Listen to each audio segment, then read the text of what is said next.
அஸ்ஸலாமு அலைக்கும்.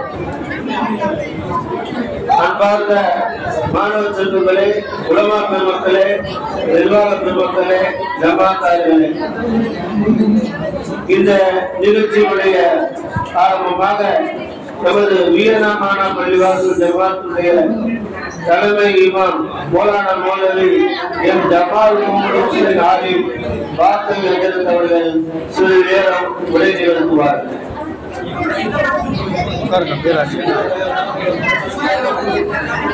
அமைதியா இருக்குமா? அமைதியா இருங்க. எல்லாரும் சைலண்டா ப்ளீஸ். அஸ்ஸலாமு அலைக்கும் வரஹ்மத்துல்லாஹி வபரகாத்துஹு. பதில் சொல்லுங்கப்பா. அல்ஹம்துலில்லாஹ் வஸ்ஸலாத்து வஸ்ஸலாம் அலா ரசூலில்லாஹி அம்மா பஅத். கணியத்திற்குரிய எல்லாம் அல்ல அல்லாஹ்வின் நல்லடியார்களே, பாசத்திற்குரிய இஸ்லாமிய பெரியோர்களே, மிகுந்த மரியாதைக்குரிய இஸ்லாமிய மார்க்க அறிஞர் பெருமக்களே, ஆலிம்களே, மாணவர்களே, அல்லாஹ்வுடைய பெருமையினால நெல்லை மாநகர புறநகர ஜமாத் உலமா சபையின் சார்பாக மாணவர்களாகிய உங்களுக்காக வேண்டி ஒரு நிகழ்ச்சியை ஜமாத் உலமா சபை ஏற்பாடு செய்திருக்கிறது. இன்ஷா அல்லாஹ் இந்த மாதிரி நிகழ்ச்சி ஒவ்வொரு வருஷமும் நம்ம பகுதிகளில் நடைபெறுவதற்கு நீங்கள் எல்லாம் துவா செய்ய வேண்டும். துவா செய்யலாமா? இன்ஷா அல்லாஹ். அருமையான மாணவர்களே, இப்ப நான் சில கேள்விகள்லாம் நான் கேட்பேன், நீ அதுக்கு பதில் சொல்லணும். இப்ப நான் தான் சர்டிபிகேட் உங்களுக்கு கிடைக்கும். முஸ்லீமுடைய அடையாளம் என்ன? யாருக்காவது தெரியுமா? தொப்பி, தொப்பி, தாடி.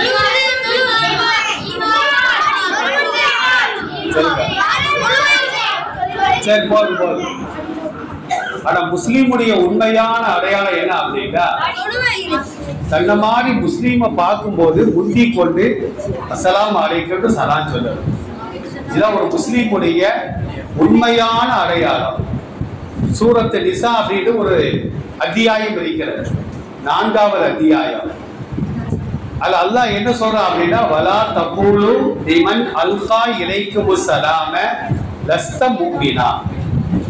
உனக்கு யாராவது சலாம் சொன்னால் அவன் மூமின் அல்ல என்று நீர் சொல்லாதீர் என்று அல்லாஹ் ரப்பல் ஆலமீன் அந்த ஆயத்துல சொல்கின்றார்.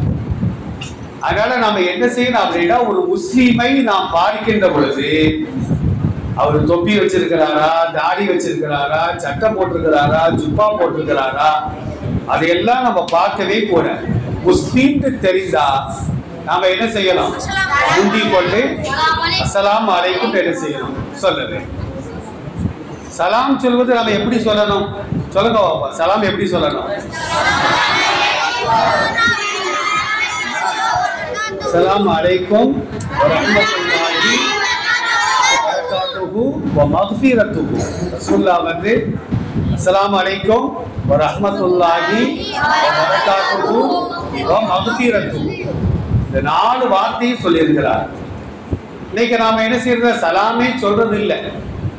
யாராவது சலாம் சொன்னாலும் மேல கீழே இறங்கி இறங்க பார்த்துட்டு அலைக்கும் சலாம் அப்படின்னு சொல்லிட்டு நம்ம போயிருக்கோம். இது முஸ்லீமுடைய பண்பாடே அல்ல. ஏன்னா நபி ஸல்லல்லாஹு அலைஹி வஸல்லம் என்ன சொல்றாங்க அப்படின்னா, ஹக்குல் முஸ்லிமி அலல் முஸ்லிமி ஹம்சுன்.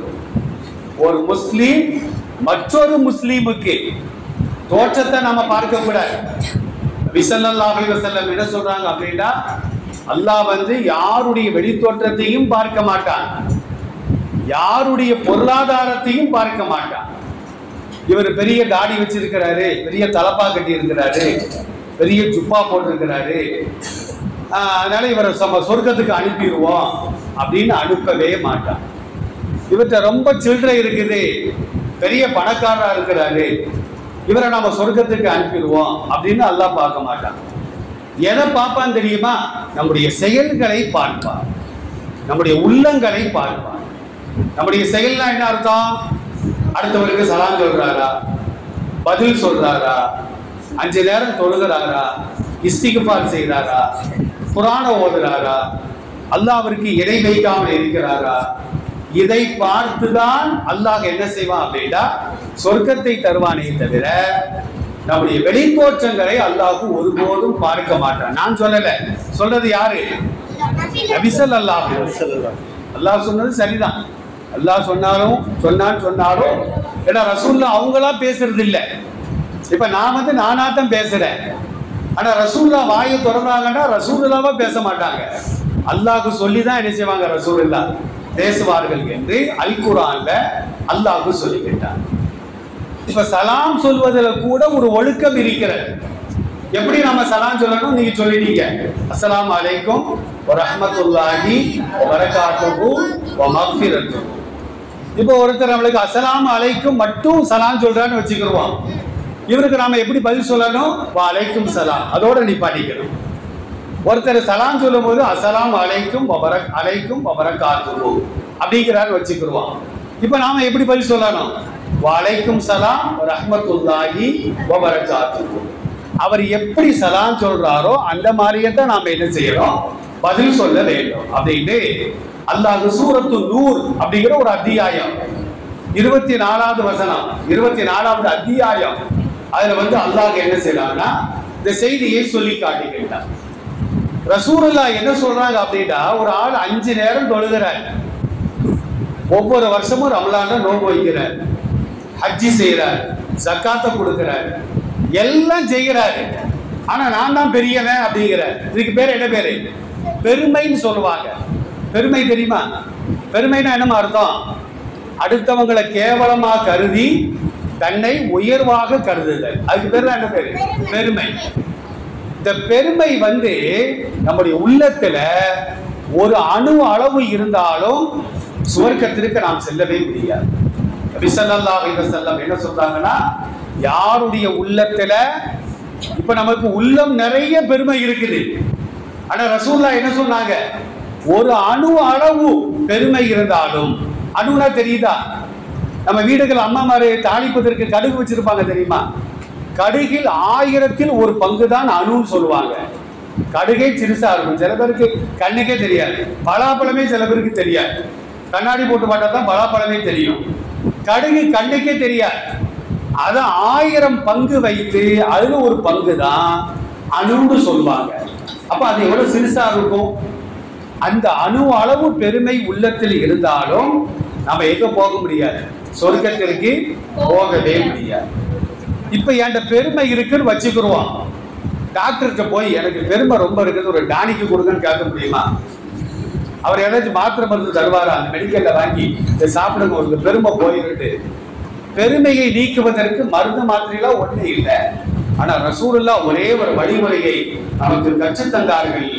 அல் பாதிவு பிஸ்ஸலாமி பரீவு மினல் கிபிரி. ஒரு முஸ்லிமை சந்திக்கின்ற பொழுது யார் முந்தி சலாம் சொல்லுகிறாரோ அவர் சொல்லட்டும், நாம யாரு ஆலிம், நாம யாரு பெரிய பதவியில் உள்ளவர், நாம போய் அவருக்கு சலாம் சொல்ல முடியுமா? அவர் சொல்லட்டும், நாம படிச்சவன், பணக்காரன், செல்வம் இருக்குது. இந்த மாதிரி எண்ணம்லாம் பெருமை இருந்தா நாம என்னதான் தொழுதாலும் சரிதான், முட்டி முட்டி வணக்கம் செஞ்சாலும் சரிதான், சொர்க்கத்திற்கு போகவே முடியாது. அப்ப என்கிட்ட பெருமை இருக்குது அப்படின்னா அந்த பெருமையை நீக்குவதற்கு நபி ஸல்லல்லாஹு அலைஹி வஸல்லம் அழகான ஒரு மருந்தை நமக்கு கற்றுத் தந்தார்கள். பார்க்கிற முஸ்லீமையெல்லாம் பார்த்து அஸ்ஸலாமு அலைக்கும், அஸ்ஸலாமு அலைக்கும், சலாம் சொல்லிக்கிட்டே இருக்கணும். சலாம் சொல்லலாமா? ரசூலுல்லாஹ் என்ன செய்வாங்கன்னா, மதீனா மக்கா வீதிகளில் செல்லும் பொழுது சிறுவர்கள் வருவார்கள். சிறுவர்களுக்கு முந்தி கொண்டு ரசூலுல்லாஹ் சலாம் சொல்லுவாங்க. ரசூலுல்லாஹ்வுடைய அந்தஸ்து எவ்வளவு பெரிய அந்தஸ்து! அல்லாஹ்விற்கு அடுத்து மிகப்பெரிய மனிதர் யார் தான்? நபி ஸல்லல்லாஹு அலைஹி வஸல்லம். ஆனா அந்த ரசூலுல்லாஹ் என்ன செய்வாங்க தெரியுமா? சிறுவர்களை பார்த்தாலும் சலாம் சொல்வார்கள். சலாமினுடைய ஒழுக்கம் என்ன அப்படின்னா, வயதில் மூத்தவர்களுக்கு வயதில் சிறியவர்கள் சலாம் சொல்ல வேண்டும். வயசுல மூத்தவங்களுக்கு யார் சொல்லணும்? சிறியவர்கள் என்ன செய்யணும்? சலாம் சொல்ல வேண்டும். அதே நேரத்தில் ஒரு ஆள் பைக்கில் போறாரு, ஒரு ஆள் நடந்து போறாரு. பைக்கில் போறவர் தான் நடந்து போறவருக்கு என்ன செய்யணும்? சலாம் சொல்ல வேண்டும். இது நானா சொல்லல, நபி ஸல்லல்லாஹு அலைஹி வஸல்லம் சொல்றாங்க. ஒரு ஆள் பைக்கில் போறாருன்னு வச்சுக்கிடுவோம். நடந்து போறவர் அஸ்ஸலாமு அலைக்கும் பாரு, இது சுன்னத்து. உடனே பைக்கில் போறவர் என்ன செய்வார் தெரியுமா? திரும்பி பார்த்து வலைக்கும் சலாம் பாரு, நேரா புளி மரத்துல போய் மோதிடுவார்.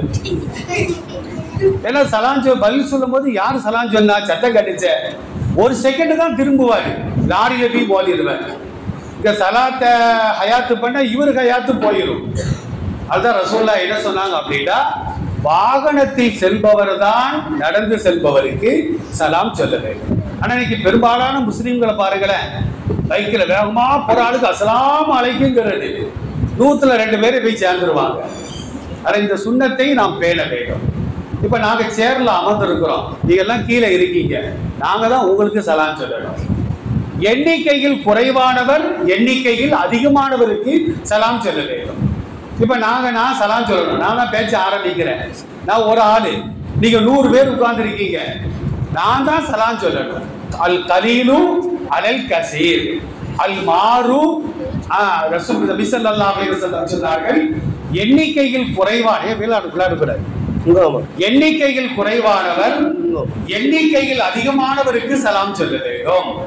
வயதில் மூத்தவருக்கு வயதில் குறைந்தவர் சலாம் சொல்ல வேண்டும் என்று நபி ஸல்லல்லாஹு அலைஹி வஸல்லம் நமக்கு தெளிவாக சொல்கிறார்கள். இப்ப நாம என்ன செய்வோம் அப்படின்னா, பல பேருக்கு சலாம் சொல்ற பழக்கம் இருக்குது, ஆனா வீட்டுக்குள்ளால போகும்போது சலாம் சொல்ல மாட்டாங்க. பார்த்திருக்கீங்களா? பார்க்கிற ஆளுக்கெல்லாம் சலாம் சொல்லுவாங்க, ஆனா வீட்டுக்குள்ளால செல்லும் பொழுது திருமணம் முடித்தவர்களாக இருக்கட்டும், திருமணம் முடிக்காதவர்களாக இருக்கட்டும், வீட்டுக்குள்ளால போகும்போது செருப்பை பார்த்தா ஒன்று கிழக்கு போகும், ஒன்றுக்கு மேற்க போகும், அப்படி தூக்கி எரிஞ்சிட்டு தான் வீட்டுக்குள்ளால போறது. அதெல்லாம் ஒழுக்கம் அல்ல. அதனால நம்ம என்ன செய்யணும் அப்படின்னா, வீட்டுக்குள்ளால செல்லும் பொழுது அஸ்ஸலாமு அலைக்கும் வரஹ்மத்துல்லாஹி வபரகாத்துஹு வமக்ஃபிரத்துஹு அப்படிங்கிற சலாம் சொல்லிட்டு தான் நம்ம போகணும். பெரும்பாலான திருமணம் செய்த ஆண்கள் என்ன செய்வாங்கன்னா, வீட்டுக்குள்ளால போகும்போது சலாமே சொல்ல மாட்டாங்க. ஒருத்தர் அப்படிதான் என்ன செய்யிருக்காருன்னா, இந்த மாதிரி பயானை கேட்டுட்டு வீட்டுக்குள்ளால போகும்போது சலாம் சொல்லி இருக்கிறார். அப்ப அவருடைய மனைவி தன்னுடைய மகன்கிட்ட சொன்னாங்களா, உங்க அத்தாவுக்கு என்னடா ஆச்சு சலாம்லாம் சொல்றாரு அப்படின்னா. ஏன்னா சலாம் சொல்லி பழக்கம் இல்லை, நாம் அந்த பழக்கத்தை உருவாக்க வேண்டும். யா அய்யுஹல்லதீன ஆமனூ லா ததுகுலு புயூத்தன் கைர புயூத்திக்கும் ஹத்தா தஸ்தானிசு வ துஸல்லிமு அலா அஹ்லிகா. எவ்வளவு பெரிய வார்த்தைகள் பாருங்க. திருக்குரானை நாம எல்லாம் திறந்து பாருங்க வேண்டும். அல்லாஹ் என்ன சொல்றான் அப்படின்னா, உங்கள் வீட்டிற்குள்ளால் நீங்கள் செல்வதாக இருந்தாலும் சலாம் சொல்லி விட்டுத்தான் நீங்கள் வீட்டிற்குள்ளால் செல்ல வேண்டும். அடுத்த வீட்டுக்கு நம்ம போறேன்னு வச்சுக்கிடுவோம், அண்ணன் வீட்டுக்கோ, தம்பி வீட்டுக்கோ, அக்கா வீட்டுக்கோ, தங்கச்சி வீட்டுக்கோ, மாமா வீட்டுக்கோ, மச்சான் வீட்டுக்கோ, நண்பர் வீட்டுக்கோ, யார் வீட்டிற்கு நம்ம போனாலும் என்ன செய்யணும் அப்படின்னா சலாம் சொல்ல வேண்டும். அஸ்ஸலாமு அலைக்கும் உள்ள வரலாமா நம்ம கேட்கணும். சலாம் சொல்லிட்டு அப்படி உள்ள நுழைஞ்சிடக்கூடாது. அஸ்ஸலாமு அலைக்கும் உள்ள வரலாமான்னு கேட்கணும். கேட்டுட்டு நம்ம நிக்கணும், உள்ள இருந்து பதில் வரணும், வலைக்கும் சலாம் உள்ள வாங்க அப்படின்னு நமக்கு அனுமதி கிடைத்தால்தான் உள்ளே நாம செல்ல வேண்டும். ஏன் அப்படின்னா, ஒன்று அந்த வீடுகளில் பெண்களா இருந்திருப்பாங்க, குளிச்சுக்கிட்டு இருப்பாங்க, படுத்து கிடப்பாங்க, நாம சலாமும் சொல்லாம அனுமதி வாங்காம உள்ள போயிட்டோம் அப்படின்னா அவங்களுக்கு தர்ம சங்கடமா ஆகிவிடும். இன்னைக்கு பெரும்பாலும் என்ன செய்றாங்க அப்படின்னா, நண்பர்கள் வீட்டிற்கு செல்லும் போது சலாம்லாம் சொல்றதே இல்லை. உள்ள போய் எத்தனை வீடுகள்ல தலாக்கு நடக்குது தெரியுமா? அண்ணன் அந்த நண்பருடைய மனைவி குளிச்சிட்டு இருந்திருப்பாங்க, படுத்து கிடந்திருப்பாங்க, இவர் சலாம் சொல்லாம அனுமதி வாங்காம உள்ள போய் அந்த நேரத்துல நண்பர் வீட்டுக்கு வந்துதான் வச்சுக்கிடுவோம். ஆகா நம்ம மனைவிக்கும் நண்பருக்கும் எதை நடந்திருக்குது, உடனே நான் தலாக்கு விடுறேன். எத்தனையோ தலாக்குகள் நடைபெறுகிறது. அப்ப அல்லாஹ் தரக்கூடிய கற்றுத்தரக்கூடிய ஒழுக்கம் என்ன அப்படின்னா, அடுத்த வீடுகளுக்குள்ளால் செல்லும் பொழுது நம்ம சலாம் சொல்லி அனுமதி வாங்கித்தான் செல்ல வேண்டும். அப்ப அஸ்ஸலாமு அலைக்கும் உள்ள வரலாமான்னு கேட்கணும். உள்ள இருந்து சத்தமே வரல, ரெண்டாவது தடவை ஒரு 5 நிமிஷம் கழிச்சு அஸ்ஸலாமு அலைக்கும் உள்ள வரலாமான்னு கேட்கணும். ரசூலுல்லாஹ் சொல்றாங்க, மறுபடியும் அனுமதி கிடைக்கல, 3வது தடவையும் அஸ்ஸலாமு அலைக்கும் உள்ள வரலாமான்னு கேட்கணும். 3 தடவை நம்ம சலாம் சொல்லி 3 தடவை நம்ம அனுமதி கேட்டு நமக்கு பதில் சலாமும் கிடைக்கல, அனுமதியும் கிடைக்கலன்னா பேசாம உள்ள நுழைஞ்சிடக்கூடாது, திரும்பி நம்ம வீட்டுக்கு போயிடணும். அல்லாஹ் திருக்குறான்ல ஃபர்ஜிஉ நீங்கள் திரும்பி செல்லுங்கள் அப்படின்னு அல்லாஹ் சொல்லிக்கிட்டான். தாலிக்க அஸ்காலக்கும், அதுதான் உங்களுக்கு நாகரிகமான செயல். அப்ப நாகரிகம் என்ன? 3 தடவை சலாம் சொல்லணும், 3 தடவை அனுமதி கேட்கணும். அனுமதியும் கிடைக்கல, பதில் சலாமும் கிடைக்கல அப்படின்னா நம்ம திரும்பி வந்து விட வேண்டும். இது திருக்குர்ஆன் கூறுகின்ற அற்புதமான ஒரு ஒழுக்கம். ரசூலுல்லாஹ் ஒரு சஹாபி கேட்பாங்க, யார் ரசூலல்லாஹ், ஒரு வீட்டுல என் தாயார் மட்டும்தான் இருக்கிறாங்க, எங்க அம்மா மட்டும்தான் இருக்கிறாங்க, எங்க அம்மா மட்டும் இருக்கிற வீட்டுக்குள்ளால நான் போகும்போதும் அனுமதி வாங்கி தான் உள்ள போகணுமா அப்படின்னு அவர் கேட்பார். இது நியாயமான ஒரு கேள்வி தானே. நம்ம அம்மா இருக்கிற வீட்டுல மகனே நீ ஏன்டா சலாம் சொல்ற, நீ ஏன்டா அனுமதி வாங்குற, நீ எப்ப வேணாலும் வரலாம் எப்ப வேணாலும் போலான்னு ஒரு தாயார் சொல்லத்தான் செய்வாங்க. ஆனா அல்லாஹ் அதை விரும்பல. நம்ம அம்மா மட்டும் இருந்தாலும் நாம என்ன செய்யணும்? சலாம் சொல்ல வேண்டும், அனுமதி போட வேண்டும். அப்ப அந்த சாபி கேட்ட உடனே ரசூல்லா அப்படி சொன்ன உடனே அந்த சாபி சொல்வாரு, யார சொல்லலாம், எங்க அம்மா தானே, நான் ஏன் சலாம் சொல்லணும், நான் ஏன் அனுமதி வாங்கணும் அப்படிங்கிறாரு. ரசூல்லா நீ அனுமதி வாங்கித்தாப்பா போகணும் அப்படின்னு 2வது முறை சொல்லுவாங்க. 3வது முறையும் கேட்பாரு, எங்க அம்மா தானே, எங்க அம்மா என்ன கோரிக்கவா போறாங்க அப்படின்னு. அப்பதான் ரசூல்லா கேட்பாங்களாம், உங்க அம்மாவை நீ ஆடை இல்லாமல் பார்ப்பதற்கு நீ ஆசைப்படுகிறாயா அப்படின்னு கேட்பாங்க. அதுக்கு என்ன அர்த்தம்? நம்ம அனுமதி வாங்காம உள்ள போய் நம்மை பெற்றெடுத்த நம்முடைய தாய் குளித்துக் கொண்டிருக்கிறாள் என்று வைத்துக் கொள்வோம், ஆடை மாற்றிக் கொண்டிருக்கிறாள் என்று வைத்துக் கொள்வோம். அந்த அறகுற ஆடையில நம்ம அம்மாவை பார்த்தா நமக்கு எப்படி இருக்கும்? மனசு கஷ்டமா இருக்குமா இருக்காதா? நம்ம அம்மாவுக்கு கஷ்டமா இருக்காதா? அதனால அனுமதி வாங்கித்தான் செல்ல வேண்டும் என்று நபி ஸல்லல்லாஹு அலைஹி வஸல்லம் நமக்கு அழகான ஒரு ஒழுக்கத்தை என்ன செய்யறாங்க அப்படின்னா கற்றுத் தருகிறார். அந்த ஒழுக்கத்தை நம்ம பேணலாமா? யாரை பார்த்தாலும் நம்ம சலாம் சொல்லணும், அடுத்தவங்க சொல்லணும் அப்படின்னு நம்ம எதிர்பார்க்க கூடாது. எதிர்பார்த்தா என் உள்ளத்துல உங்க உள்ளத்துல பெருமை இருக்குன்னு அடையாளம். பெருமை இருந்து கொண்டே நாம என்னதான் அமல் செய்தாலும் எங்க போக முடியாது, சொர்க்கத்திற்கு நாம செல்லவே முடியாது என்பதை உள்ளத்தில் ஆழமாக நாம் பதிய வைத்துக் கொள்ள வேண்டும். அடுத்து ஒரு ஒழுக்கம் என்ன அப்படின்னா, இப்ப நம்ம கழிவறைக்கு செல்கின்றோம். கழிவறைக்கு செல்லுகின்ற ஒழுக்கம் யாருக்காவது தெரியுமா? எந்த காலம் வச்சு உள்ள போகணும்? இடது காலம் வச்சு என்ன சொல்லணும்? பிஸ்மில்லாஹி தவக்கல்து அலல்லாஹ், அல்லாஹும்ம இன்னி அஊது பிக மினல் குபுஸி வல் ஹபாயிஸ். குபுஸை விட்டும் ஹபாயிஸை விட்டும் அல்லாஹ்விடத்தில் பாதுகாப்பு தேடுகிறேன். அது யாருங்க குபுஸ்? குபுஸ்ன்றாரு, குபுஸ்னா ரொட்டின்னு அர்த்தம். குபுஸ் ஹே பேசே, குபுஸ் அப்படின்றாலும் ஹபாயிஸ் அப்படின்றாலும் கெட்ட அருவருப்பான ஷைத்தான். ஷைத்தான் குடியிருக்கின்ற இடம் பள்ளிவாசல் அல்ல, எங்கதான் உட்கார்ந்துட்டு இருப்பான்? கழிவறையில தான் ஷைத்தான் இருப்பான். அதுதான் ரசூலுல்லாஹ் சொல்றாங்க, இந்த துஆவை ஓதிட்டு நம்ம உள்ள போகணும், போயிட்டு சீக்கிரமா காரியத்தை முடிக்கணும். அங்க உட்காந்து பேப்பர் படிக்கிறது, செல்போனை நோண்டுறது, புக்கு படிக்கிறது, ஹோம்வொர்க் எழுதுறது, இதெல்லாம் கூடாது. விளங்குதா? ஒரு பள்ளிவாசல் பாத்ரூம்ல ஒரு ஆள் ரொம்ப நேரம் உட்கார்ந்து இருக்கிறான், வெளியே உள்ள ஆள் கதவை தட்டி இருக்கிறாரு. உள்ள உள்ளன்னு சொன்னா ரொம்ப அவசரப்படாத, நான் வர்றதுக்கு 1 மாசம் ஆகும்னு இருக்கான். எத்தனை மாசம்? 1 மாசம் ஆகும்னு இருக்கான். வெளியே உள்ளவனுக்கு தூக்கி வாரி போட்டுருக்கு.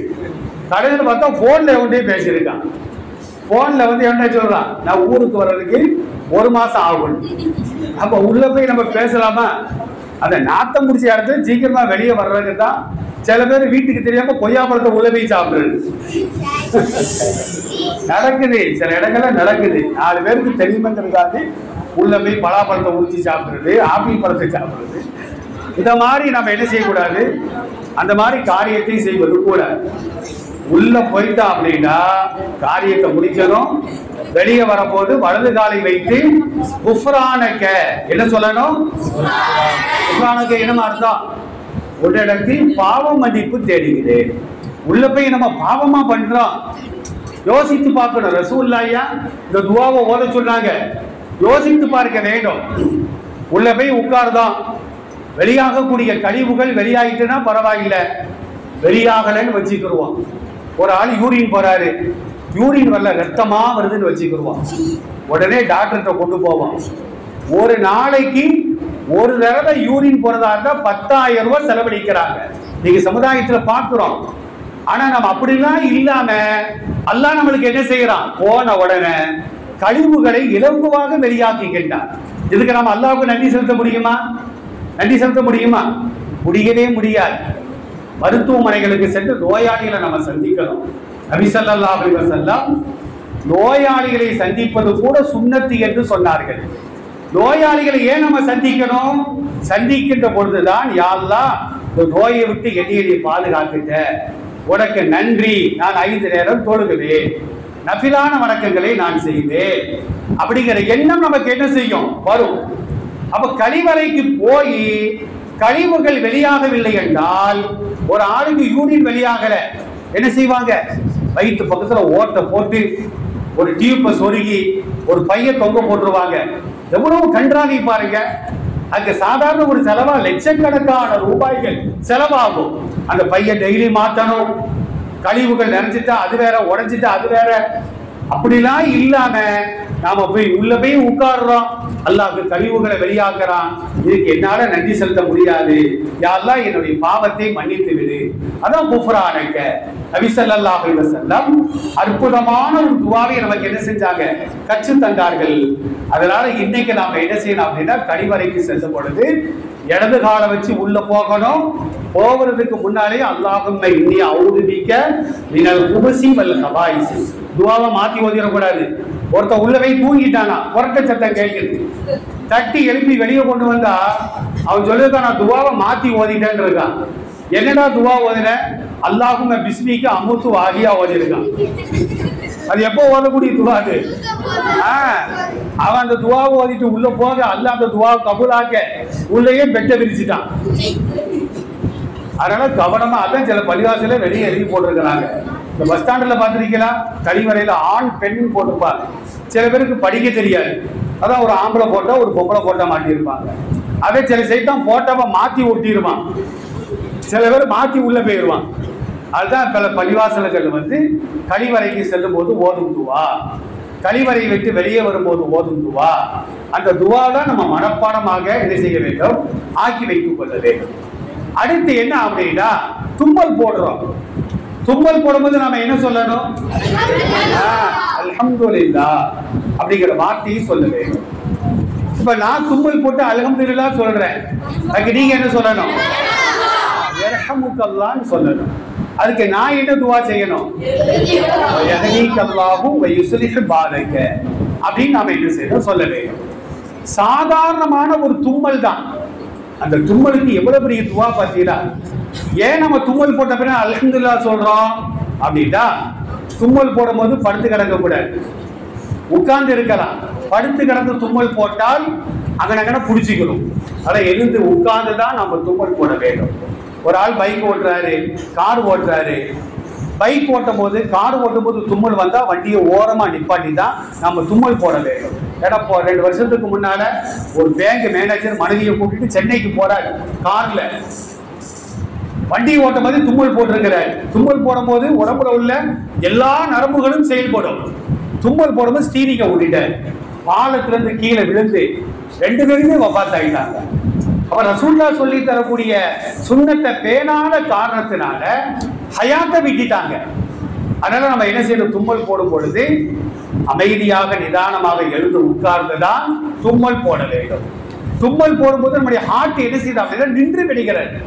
ஏதாவது பேசினாதான் அந்த ஹார்ட் மறுபடியும் செயல்படும். மற்றதை பேசுறதுக்கு நம்ம என்ன செஞ்சிடலாம்? அல்ஹம்துலில்லாஹ் அப்படின்னு நம்ம சொல்லிடலாம். நபி ஸல்லல்லாஹு அலைஹி வஸல்லம் என்ன சொல்றாங்கன்னா, தும்மல் போடுவது அல்லாஹ்வுடைய புறத்தில் உள்ளது, கொட்டாவி விடுவது ஷைத்தானுடைய புறத்தில் உள்ளது. சில பேர் கொட்டாவி விடும்போது என்ன செய்வாங்க தெரியுமா? இந்த ஏஆர் ரஹ்மான் மியூசிக் மாதிரி மியூசிக்லாம் போடுவாங்க தெரியுமா? கொட்டாவியினுடைய ஒழுக்கம் என்ன? கொட்டாவி வந்தால் அடக்க வேண்டும். அடக்க முடியலன்னு வச்சுக்கிடுவோம். மார்க்கம் என்ன சொல்றது தெரியுமா? இந்த இடது கை இருக்குல்ல, இடது கையினுடைய புறங்கைன்னு சொல்லுவாங்க. இதுக்கு பேரு இந்த புறங்கையால வாயை மூடிக்கணும். சில பேர் என்ன செய்வாங்கன்னா, வாயெல்லாம் பூடுறதுல அந்த கடுவா மாதிரி வாயை திறப்பாங்க. எந்த அளவுக்கு திறக்கிறாங்களோ அந்த அளவுக்கு ஷைத்தான் உள்ள போவானா. ரசூலுல்லாஹ் சொல்றாங்க, நான் சொல்லக்கூடிய வார்த்தைகள் அல்ல, ஹதீசுகளை நாம் திறந்து பார்க்க வேண்டும்.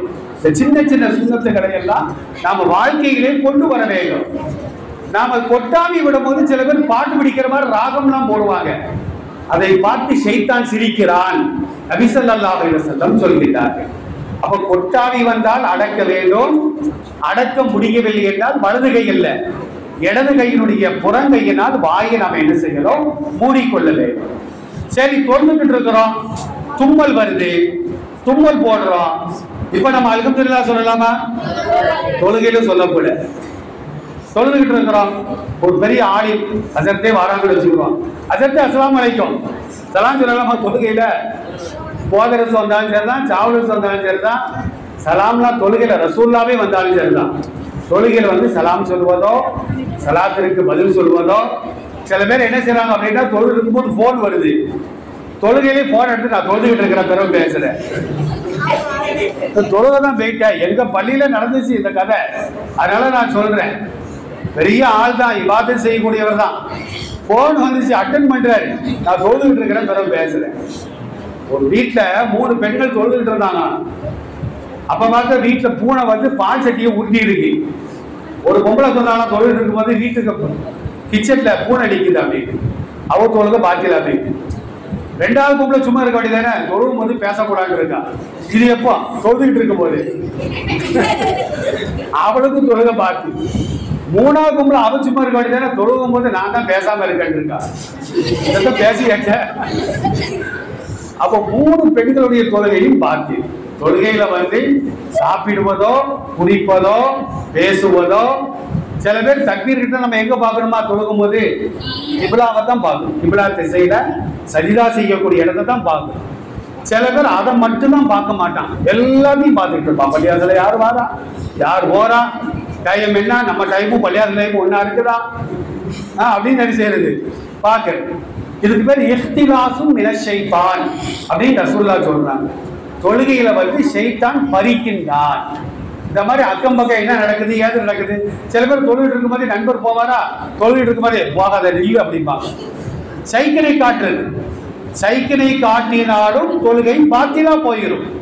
அதனால தொழுகையில வந்து நாம என்ன செய்யணும் அப்படின்னா, உள்ளச்சத்தோடு நாம் தொழுக வேண்டும். அல்லாஹ் அக்பர் அப்படி நம்ம தக்பீர் கட்டுறோம்ல, அதுக்கு பேர் என்ன அப்படின்னா, அதுல வந்து தக்பீர் தஹரீமான்னு சொல்லுவாங்க. தஹரீமானா என்ன அர்த்தம்? ஹராம் ஆக்குகின்ற தக்பீர்னு அர்த்தம்.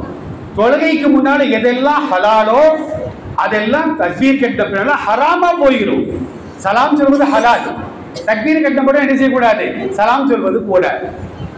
தக்பீருக்கு முன்னால பேசுவது ஹலால், தக்பீர் கட்டிய பின்னால நாம பேசக்கூடாது. ஏன்னா நாம யாரோடு பேசிக்கிட்டு இருக்கிறோம்? அல்லாஹ்வோடு பேசிக்கிட்டோம். அல் முஸல்லி யுனாஜி ரப்பா, தொழக்கூடியவர் அல்லாஹ்வோடு பேசுகிறார் என்று நபிகள் நாயகம் ஸல்லல்லாஹு அலைஹி வஸல்லம் தெளிவாக சொல்வார்கள். அதில் இந்த மாதிரி ஒழுக்கங்களை எல்லாம் நாம் என்ன செய்யணும், முழுமையாக நாம் பேண வேண்டும். சாப்பிடுவதாக இருந்தாலும், குடிப்பதாக இருந்தாலும், ஒரு பொருளை கொடுத்து வாங்குவதாக இருந்தாலும் நம்ம எந்த கையை தான் பயன்படுத்தணும்? வலது கையை தான் பயன்படுத்தணும். சபையில கூட சில பேர் பார்த்தேன், இடது கையினால டீயை குடிக்கிறாங்க. குடிப்பது கூடாது, அது யாருடைய செயல்? ஷைத்தானின் செயல். அஷைத்தானு யவ்குரு பிஷ்மாலி வயஷ்ரபு, ஷைத்தான் தான் இடது கையால் குடிப்பான், இடது கையால் சாப்பிடுவான். சில பேருக்கு வலது கை விளங்கவே மாட்டேங்குது. குடிக்கும் போதும் இடது கை தான், நாம சாப்பிடும் பொழுது வலது கை விரல்களை கொண்டுதான் சாப்பிட வேண்டும். உள்ளங்கையில சாப்பாடு படவே கூடாது. ரசூலுல்லாஹ் வந்து இந்த 3 விரலை தான் பயன்படுத்துவாங்களாம். நடுவிரல், இந்த ஆள்காட்டி விரல், பெருவிரல். இந்த 2 விரலை பயன்படுத்தவே மாட்டாங்க சாப்பிடுவதற்கு. எந்த விரல் மட்டும்தான். இன்னைக்கு நம்ம இந்த 3 விரலை கொண்டு சாப்பிட முடியுமா? ரசூலுல்லாஹ் காலத்துல சப்பாத்தி மட்டும்தான் சாப்பாடு. சப்பாத்திக்கு இந்த 3 விரல் போதும். இன்னைக்கு 3 விரலால பழைய சோத்தை சாப்பிட முடியுமா? சாப்பிட்டு பாருங்களேன், ஒரு சோறு கூட மிஞ்சாது. அப்ப பழைய சோறு, நெய்ச்சோறு, பிரியாணி சாப்பிடுறதுக்கு சில பேருக்கு 10 விரல் தேவைப்படுது. 2 கையாலும் சாப்பிட்டு இருக்கிறான். இந்த கையில ஒருக்கா, இந்த கையில ஒருக்கா. அதுல நம்ம என்ன வச்சாலும் கூட இந்த 5 விரலை பயன்படுத்தலாம். சாப்பிட்டு முடித்த பின்னால இன்னைக்கு அந்த சுண்ணத்தெல்லாம் விடுபட்டு போயிட்டு இந்த விரல்களை நாம் சூப்ப வேண்டும். ஏன் சூப்புறோம் தெரியுமா? இன்னைக்கு அந்த விரல்களெல்லாம் சூப்பாத காரணத்தினாலதான் சாப்பிட்டு முடிச்ச பின்னால பெப்சி இருக்குதா, கொக்கோ கோலா இருக்குதா, 7up இருக்குதா, அதை குடிச்சு நம்ம சாப்பாடை செமிக்க வைக்கிறோம். ஆனா அல்லாஹ் இயற்கையிலேயே இந்த விரல்களை ஒரு வகையான நீரை சுரக்க வைக்கின்றார். சாப்பிட்டு முடிச்ச பின்னால இந்த 5 விரல்ல சில நீர்கள் சுரக்கும். அந்த விரல்களை நாம் சூப்பிக்கின்ற பொழுது அந்த நீர்கள் உள்ள போயிடுச்சுன்னு வச்சுக்கிறோம். நாம முழு மாட்டை திட்டாலும் இந்த நீர்கள் அந்த மாட்டை வந்து செவிக்க வைத்துவிடும். நபி ஸல்லல்லாஹு அலைஹி வஸல்லம் நமக்கு தெளிவாக சொல்லுகின்றார்கள். இன்ஷா அல்லாஹ் இது போன்ற சுன்னத்துக்களை எல்லாம் எனக்கு பின்னால பேசக்கூடிய ஆலிம்கள் பேசுவாங்க. எல்லாம் அல்ல அல்லாஹ் ஜல்ல ஷானஹு தஆலா எதை நாம் பேசினோமோ எதை கேட்டோமோ அதை நம்முடைய வாழ்க்கையில் கொண்டு வந்து இந்த மாதிரி செய்திகளை இங்க வராதவர்களுக்கு நம்ம என்ன செய்யணும் அப்படின்னா எடுத்து சொல்ல வேண்டும். இன்ஷா அல்லாஹ் சொல்லலாமா? அல்லாஹ் ரப்பல் ஆலமீன் நம் அனைவரையும் தொழுகையாளிகளாக நோன்பாளிகளாக நம் அனைவரையும் அல்லாஹ் ஆக்கியல் புரிவானாக. அஸ்ஸலாமு அலைக்கும் வரஹ்மத்துல்லாஹி.